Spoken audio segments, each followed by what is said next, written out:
Welcome back to the channel, everybody. Today I've got a really cool video for you. I sat down with Eric Troutman, who runs the website called TCPAworld.com. He and I went over a few things talking about texting and auto dialing and a few other things, but really what we dive into in this conversation and in this video that you're about to see is what a lot of businesses, but really because most of my audience here are agents, what you as agents, as business owners need to be thinking about when calling on leads and generating your own leads, and what kind of information and disclosures you have to have on your landing pages or your Facebook lead forms or wherever you're getting those leads from. The type of stuff that you actually need to have consent of the people if you want to be doing things like automatic texting or automatic dialing.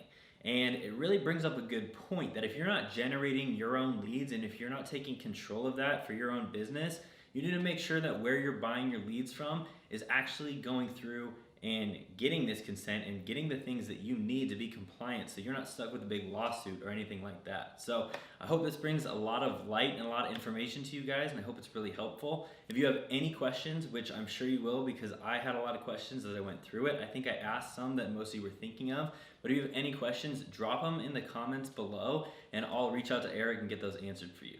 All right, thanks guys. Enjoy the video. Really the main thing. So for me, like, I'm a marketer. I feel like marketing and compliance is always fighting with each other. Just trying to figure out what converts best, but at the same time, not breaking any laws. So the main things that I want to touch on today are, I guess, really all of my audience are insurance agents. So I don't know if it differs per niche, or even like business to business compared to business to consumer. I know that most people are doing business to consumer. So like the main things are that I guess I'd like to find more about, and my audience would hopefully want to find more about, is texting leads, automated texting, and then dialers when it comes to leads. I think those are the two main things that a lot of people have questions about. Okay, so let's talk at a high level. All right, anytime you're making an outreach call to engage in any sort of telemarketing, you're going to trigger a bunch of different statutes and a bunch of different regulations.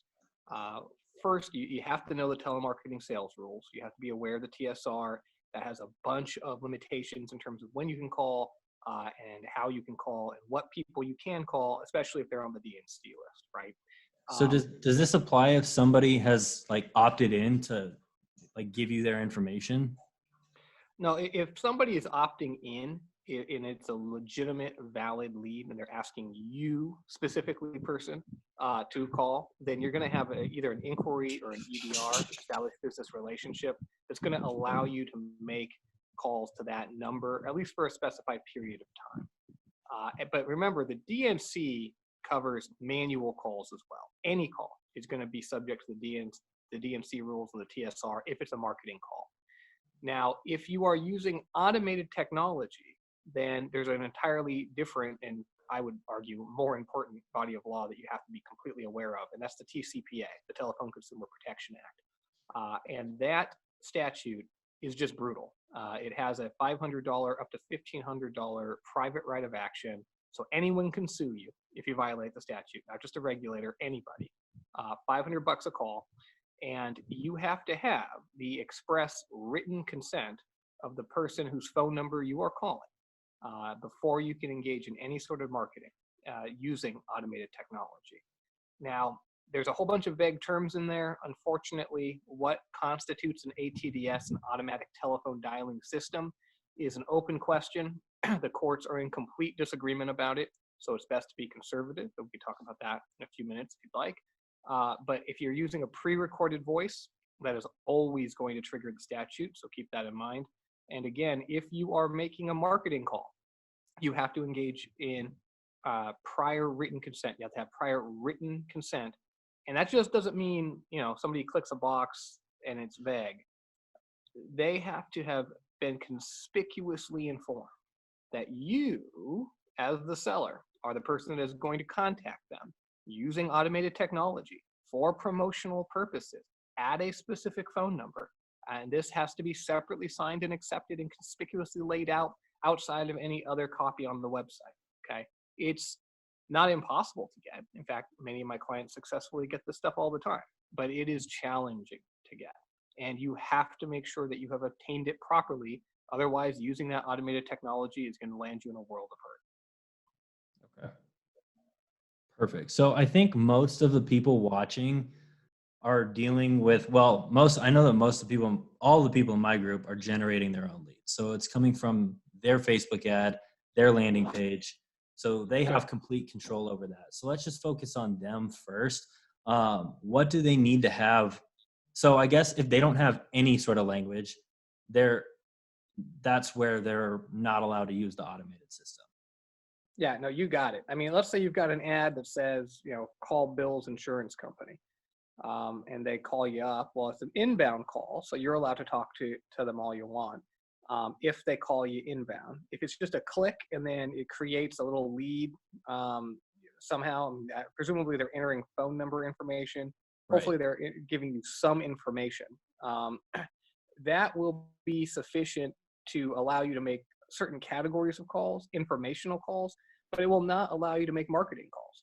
So if this person fills out a form and all it says is, Bill's insurance, and they click on it and it says, give us your information, nothing else, you can't call that phone number, not for any sort of marketing purposes. And you don't even have a legitimate informational purpose to call them about. So the phone number is useless.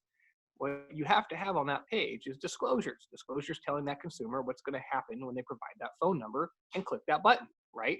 The disclosures have to be clear. You have to be transparent with that consumer. And as I said earlier, you have to be in a position to get certain very specific pieces of information that allow you to make marketing calls. Now, if you are trying to get informational calls only, for instance, there's something very specific that you have to offer that consumer. The example we see all the time is like a call to action display in a Target or something. And they want to receive a 25-cent coupon. And in order to get that coupon, they have to send a quick keyword to a short code, and then they get the coupon sent to their phone, right? Something like that. It feels like telemarketing, but the FCC has said, no, it's very narrow. It's something very specific. The customer is asking for something this big, and you're giving them just that. So that's not telemarketing. But outside of that narrow context, anytime you are trying to call a consumer to sell a good or a service, it's going to be marketing. And so you have to have all of those special little elements that we talked about earlier. Okay. Yeah, that's very interesting, because I'm pretty sure most of the lead vendors that actually sell leads to agents, they don't always have, especially if they're going through a landing page, the ones I've seen, they hardly ever have any disclaimers on them. So now, yeah, you've got to get it. If you're going to use automated technology. Now, if you're just going to do a manual phone call, that's different, right? Now, the TCPA is not going to apply to you. You're going to be looking at the TSR rules. And so there's still rules there, right? Especially if the person's on the DNC list. You want to be mindful of that. But you're not going to have the full-blown express written consent, separately signed and conspicuous, that you would need in order to make a TDS call. okay, so if somebody comes in through and they just like opt into your website to get more information about insurance, you don't have any disclaimers or anything, you'd at least be able to give them a call personally, like from your phone. Now look, I can't give you legal advice, right, Right. over this little webinar thing. So if you've got a specific question about whether or not a specific disclosure is sufficient and you're allowed to make calls using a specific piece of technology, give me a call. I'm happy to answer that for you once you're my client. At a high level, though, just talking generally, if the consumer has an inquiry notice, they have a question for you, and they are interested in this piece of information, and they ask you for it, that's going to trigger, right, a exemption to the national DMC list. That's going to allow you to call that person manually. Okay, but that is not enough to trigger any exemptions under the TCPA. So you still can't use the dialer. You still can't use a pre-recorded message. If that makes sense. Got it. Okay. So there was something that I think you messaged me about recently, that there was like a new change as far as texting. What exactly? Well, so the texting world, right, remains a complicated place. And what you're talking about is this new decision that came out of the Second Circuit Court of Appeal, which is a big court of appeal that covers people in New York City and all of the state of New York and a bunch of places out east. And under that decision now, any sort of text platform that you are selecting a whole bunch of people and you are pushing a button one time to launch a campaign where it's going to blast out, and just use that word blast out a bunch of text messages to all those same people, that's going to be triggering the TCPA. That's going to be treated as if it was an automated system. And that's different, right? The platform there is the easy texting platform. I think names use that platform. It's very popular. And in fact, there's a whole bunch of cases in other jurisdictions finding that that platform is not an auto dialer. It's not subject to the TCPA because of how much human intervention make these calls. Yet in this new case, the circuit case, remember, circuit court appeal is an appellate court. It's a higher court. It's bigger than and more powerful than have been ruled today. The higher court said, no. That's an automatic system because it is dialing automatic after you click the button one time. So that's the problem for a lot of people who thought that their text message platform was manual because of the human intervention. Now they find out, nope, it's actually a dialer. Now, as I said, though, that's only the Second Circuit Court of Appeal, and it's in the Ninth Circuit Court of Appeal. So if you're in California, if you're in New York, that body of law is going to apply to you. Actually, if you're calling people, I should say, it doesn't matter where you are, it's who are you calling. So if you're calling people in California or New York, you got to be really worried about that. Washington, make sure to take a look at the footprints. I'm just, giving you high level. I'm not telling you exactly every state, every jurisdiction. So make sure you're taking a look at this yourself. But if you're in the 7th Circuit or the 11th Circuit, which is basically Florida and Chicago and Georgia, places like that, you can use that exact same platform to call consumers in those places, and the courts will say that that's not automatic dialing, because in those jurisdictions, you actually have to have a system that can call randomly or sequentially, which of course is not how the system works. It calls from a list. It doesn't call randomly. So it's incredible just how mixed up the TCPA is right now, and the penalties are so high that even though the law is confusing, you really have to know the law, especially in your jurisdiction and where you're trying to make a phone call. Okay. Yeah, that makes a lot of sense. Does the ability to have like two-way texting have any effect on whether it's considered automatic or not? You mean if the consumer and you are talking in real time on your cell phone? Yeah, or if you're able to use a software where like they can respond back to that number and it actually reaches you to where it's essentially as if you were texting on. No, I mean, what they're looking at is how the call gets made in the first place. So having the ability to field a call, right, when you send out, let's say you blast out 100 texts, and there's an apparatus where it can come right back to your phone and you can communicate live from that point. I mean, that's all. That's probably a great engagement tool. But in terms of whether text be triggering the TCPA, it doesn't matter. The first one is, if we could get a TCPA compliant notice to put on our landing pages, that would be awesome. I don't know if you have any to give out or if that's more reserved for actual clients, or if you have any places we can look, or any thoughts on that. So unfortunately, because something like drafting a disclosure is something that has legal effect, and if it's not good, then you could sue somebody for it. That's not the sort of thing we give away. So if you are a client and you ask us for that, that doesn't take us very long to put together. Be happy to provide that. The bottom line is, right, I've kind of already listed the things that have to be in the disclosure. So there are things that the law requires, and you can find those in the CFRs, right? These are not hidden. They're not private. They're in black and white. They're in the law. Once you have those 5 or 6 elements, right, you can dress it up however you want. You can have a disclosure that has your friendly language. It doesn't have to be legalese. It can have things that make it good for your customers and for your business. But it has to have those things it has to have, right? So many times what we do is we will just draft, like, here are the 6 things it has to have. You take a crack, business, and we'll take a look and make sure that all 6 of those things are in there. And it doesn't really take much of our time. Alternatively, many people are like, no, we don't want to deal with it. You just draft it for us. And we'll do that too. And again, it really doesn't take very long. But the point is that it has to have these critical components. And really, at the end of the day, just remember, it's all about being transparent, right? And you said, one of the first things you said in this is that there's a tension sometimes between marketing and compliance. And I agree with that. There is a tension many times. But when it comes to disclosures, there really shouldn't be any tension, because the more clear a disclosure is, the better you're going to convert when a consumer actually accepts that disclosure, and the better compliant you're going to be in all likelihood with that transparent disclosure. So there's actually, to me, compliant disclosures turn out to be better converting disclosures. And so it's actually best to use them. You'll waste a lot less time. People say, Eric, if I use your disclosure, I'm going to lose, 20% of clicks on this. People are going to just abandon the page. And I'm going to say, yeah, well, your conversion rate for those 20% was going to be 0 anyway. So I just weeded somebody out for you. You should be thanking me. So that's the way I look at it. Yeah, I agree with you. And I think that's where it comes to actually being able to control your own advertising. That makes sense for you. Some of the lead vendors where they just sell a lead, they probably don't care. But that's where a lot of these agents have to be careful with who they're buying their leads from and make sure that they have some of those disclosures. That actually brings up a good question I've heard from other videos, I think. I'm not sure, but does location on the page matter for the disclosure? And also, does it need to have like a checkbox or anything? Like, could I hide the disclosure at the very bottom of the page or anything like that?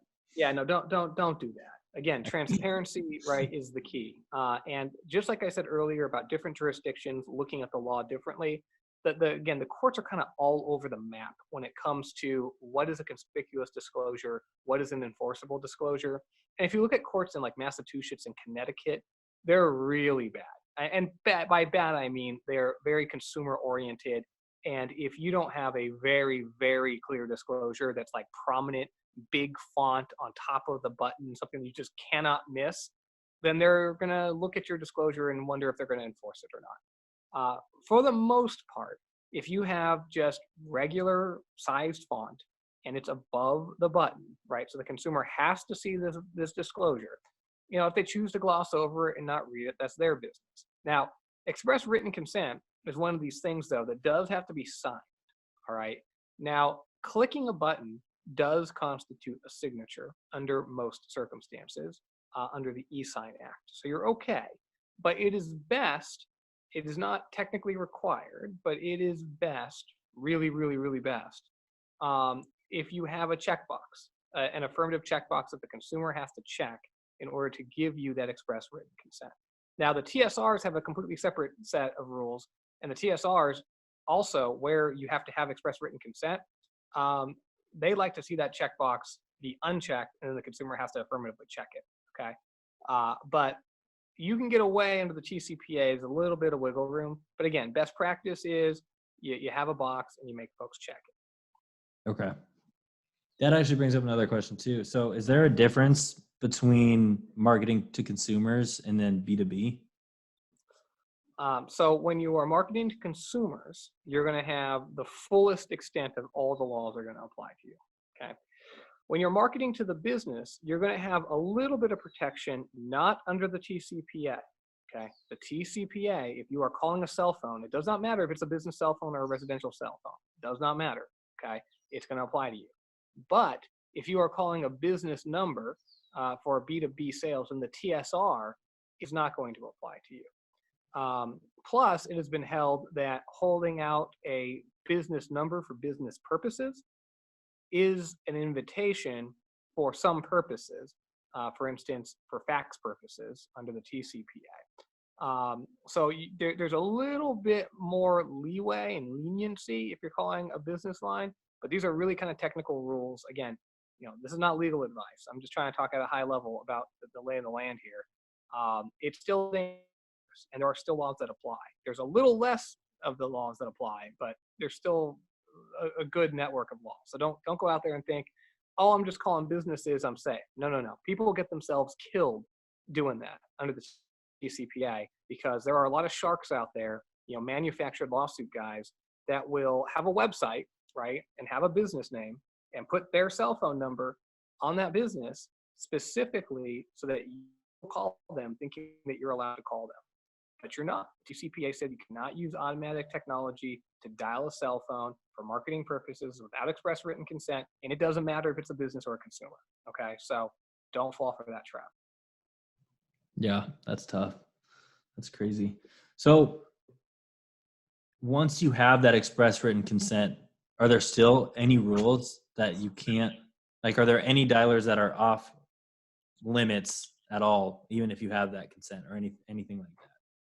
So if you have express written consent, you can dial. You can call automatically and it doesn't expire. Okay. Now, if the consumer says, don't call me anymore, well, then you can't call them anymore. Right. Plus, there are additional rules if you are using pre-recorded calls. All right. Pre-recorded calls, they have to have a whole bunch of specific content and really ticky-tack stuff. So if you're thinking about using pre-recorded calls, you should give me a call so we can walk you through it. It's not something I'm even comfortable talking about at a high level because there's so many rules. But for dialer calls, So when you say pre-recorded calls, do pre-recorded voicemails fall under that, like a ringless voicemail?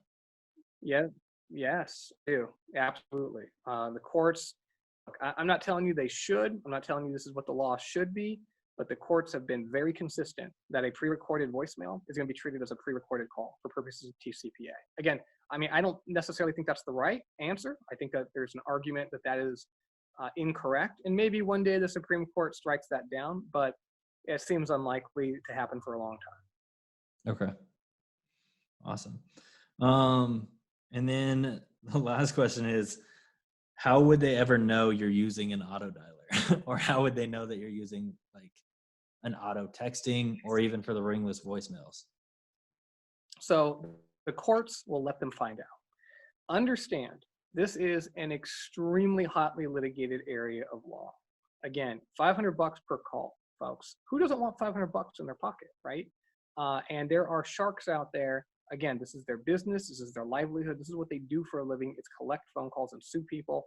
And then there's consumer lawyers who make their livelihood bringing class action lawsuits against small players who are using big platforms or might be part of a larger brokerage, right? So let's say you sell insurance for Progressive, right? You aren't employed by Progressive. You're an independent third party, right? But you're making phone calls and you're selling Progressive products, and somebody sues you. You made 2 calls to their phone. So you think, all right, well, what's the worst that could happen to me? $1,000? No. If the consumer class action lawyer gets a hold of that case, he's going to sue you. He's going to sue Progressive. And he's going to try to sue Progressive for every call that you've made to anybody and every call that every other independent agent has ever made to anybody using the same technology that you use. So this thing can become a multi-year ordeal where you have to be in court. You have to be answering questions under oath.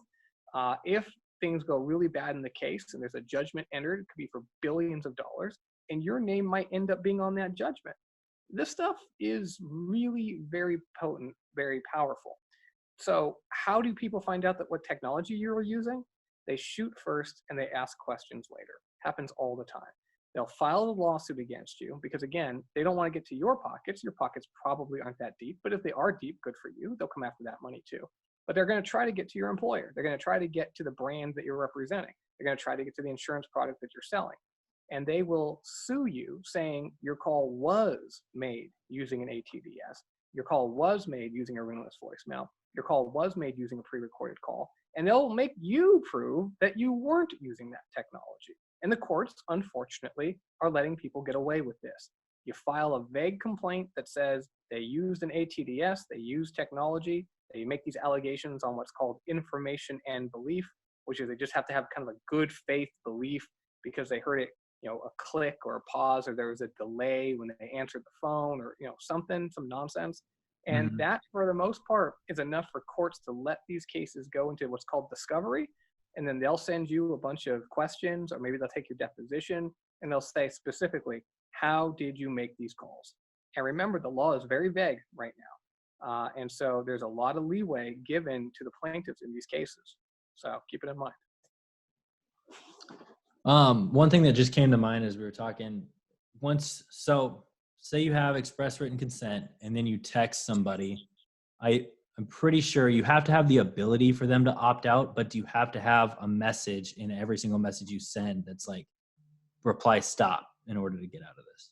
That's another really good question. The gray area, okay? Again, best practice is you should do it, okay? Include that opt out, keep yourself out of trouble. Plus, CTIA, which is a big industry group for text messaging, really likes to see that. And if you're using a short code, there's a chance that you might lose your short code if you're not doing that for marketing messages. Technically, nothing in the CFR or any FCC ruling to date has required people to have a stop message as part of a text that is telemarketing. And the reason is that I told you before, pre-recorded calls come with all kinds of ticky-tack rules, including the requirement of like opt-out notifications that are automatic. But for text messaging, text messages have not been found to be pre-recorded calls. They're calls under the TCPA, but they're calls that fall under the auto dialer, the ATDS component, not the pre-recorded call component. So technically, nothing requires that text message to have that stop out message. But obviously, if the text stop in response to your text, you better stop. That is clear. You have to stop. Right. But if you wanted to, if you wanted to run a little reckless, you probably don't have to include stop as a matter of law. But again, that's best practice. Okay. Perfect. How long have you been doing this? So I am, of course, known as the czar of the TCPA, which is why I get to wear hats like this, even though I'm some highfalutin partner at a big law firm. I've been doing this nonstop for 10 years. I do nothing but TCPA litigation, TCPA regulatory work and compliance. I've been lead counsel in over 100 nationwide class actions, and I've defended over 1,000 of these suits. We serve, as you can imagine, as a strategic national litigation counsel for companies big and small and handle all their cases all across the country. I've got a big team. We stretch from California to Washington, D.C., and kind of everywhere in between, a bunch of folks in Georgia. But yeah, I eat, live, and breathe this stuff. And of course, everyone knows my website, tcpaworld.com, which is easily one of the most visited legal blogs in the nation. And it breaks down everything TCPA related, everything telecom related. If you've got questions about how you're allowed to call and when you're allowed to call, chances are pretty good you're going to get a resource and some information on that website that'll be very helpful to you. And it's all free. And we let you subscribe. We don't track you. We don't pepper you with advertising. Nothing. Just come hang out, get our content. It's all free, no obligation. Enjoy. Nice. That's awesome. That's cool that you guys do that. Have some resources for people. Yeah. So over the 10 years you've been doing this, have you seen it been trending up, that all of these like sharks, if you will, the people out there, has it just been growing and growing? Have there been any wins for the marketers in the TCPA laws? Anything like that you've seen? And where do you see it trending? Man. The history of the TCPA, man. I mean, gather around friends, I'll tell you a tale. It's a 10-year adventure, and I could probably very easily write you a 300-page novel that you would actually find engaging, because it is a really interesting tale. But at a high level, there was a long period of time where the TCPA was just constantly being expanded and expanded. Early in its existence, right, the statute says it only applies to random and sequential dialer calls, and that's what people thought it applied to. Then in 2003, because the FCC kept getting a bunch of complaints about robocalls, and the FCC doesn't have any other tools in its arsenal other than the TCPA. That's it. The big, bad, powerful FCC only has the TCPA to regulate calls to cell phones. It said, okay, this little statute from 1991, it doesn't really cover much. So we're going to interpret the statute very broadly to encompass calls that are automatic more broadly. And that is what took off. In 2011, there was the first district court case where somebody actually applied this FCC ruling from back in 2003. It took 8 years for people to catch on to the fact that the FCC had expanded the TCPA before anybody even noticed. But from 2011 on, huge influx of cases. The TCPA back in 2015, 2016, 2017 was the hottest piece of litigation that was going. It has resulted in more multi-million-dollar class action settlements than any other statute, any other theory in the history of America. That's crazy. It is the biggest cash cow. It is the biggest cash cow in the history of American legal jurisprudence. But there's been wins along the way. The statute has kind of expanded, it's contracted. The DC Circuit Court of Appeal has said what the FCC did back in 2015 when it expanded the definition beyond any limit to include cell phone calls, essentially smartphone calls. The DC Circuit Court of Appeal said that's no good. In different places, the definition of telemarketing is more broad. In different places, it's more general or more limited.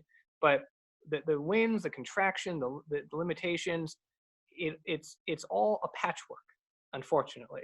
what the TCPA and its legal history really kind of demonstrate is something unique in American history, which is just how confusing the law can become when you have a bunch of different judges sitting in different places all around the nation that refuse to yield to the FCC and want to make rulings for themselves. The FCC is supposed to interpret the statute to make it consistent for everybody so that everybody knows what the law is. The FCC is empowered to do that. But instead of waiting for the FCC to issue its new ruling, which we've been waiting for since 2018, the courts across the country continue to enter rulings based on just what that specific judge thinks about what the law should be, because we have a very vague statute. And what's most unique about the situation is, remember, the TCPA, in addition to being the biggest cash cow in American history, is also the single broadest restriction on constitutionally protected speech ever in our nation. Nothing even comes close. There has never been a statute that applies to more constitutionally protected speech, restricts more legal speech than the TCPA. And the First Amendment says that when a statute is vague and it applies to speech, it cannot be enforced. So the TCPA, being an extremely vague statute, being an extremely broad statute that impacts more speech than any other statute in our history, is plainly unconstitutional. And there's an attack right now to the United States Supreme Court arguing just that. Now, the argument's on different terms. It's attacking it differently, unfortunately. But the Supreme Court is going to look at this issue. So it is possible that this entire long arc in history of what I just kind of gave you at a high level, and there's so many little ticky-tack things in there, trust me, but at a high level, it's possible that all this story kind of comes to an end with the Supreme Court striking this entire thing down as unconstitutional, which I think is the correct answer, but maybe not. So keep your eyes open for that, because that ruling, by the way, will not just be important to the TCPA. That is a critical core First Amendment free speech ruling. It will probably end up being the most important ruling of Chief Justice Roberts' entire tenure on the Supreme Court, because it will look at how far can the government go in restricting private speech while it allows itself to speak in that same way. Really interesting stuff. Yeah, that is cool. That's really cool. Yeah. So there's a chance it'll all go away. That'd be awesome. Well, now when I say all, I mean, there is a chance that the whole thing goes away. I think the more likely scenario, though, is that the ATDS component, remember I was talking to you about how no one knows what a dialer is? Mm-hmm. I think the Supreme Court's going to knock that off, because it's just ridiculous that callers don't know if their technology is covered by the statute or not when the statute is infringing on free speech. And I don't think the Supreme Court's going to tolerate that anymore. I think that part of the statute is going to go away. The pre-recorded voice component is probably going to stay. The DNC rules are almost certainly going to stay. So, I mean, don't overhear me, so to speak. I'm not saying the whole statute's going away, but a key component to the statute, I think, will be struck down. But don't go ramp up your dialers, right, and say, oh, it's definitely going to be unconstitutional. Some guy with a goofy hat on a video told me it was going to be. No, right? Comply with the law, but keep your ear to the ground, because there might be some news soon. Awesome. All right, Eric. Well, thank you so much for being on. I hope this was really informative. I'm pretty sure people got a ton of good stuff from this, but thank you very much. Absolutely. Happy to help. TCPAworld.com. Check it out.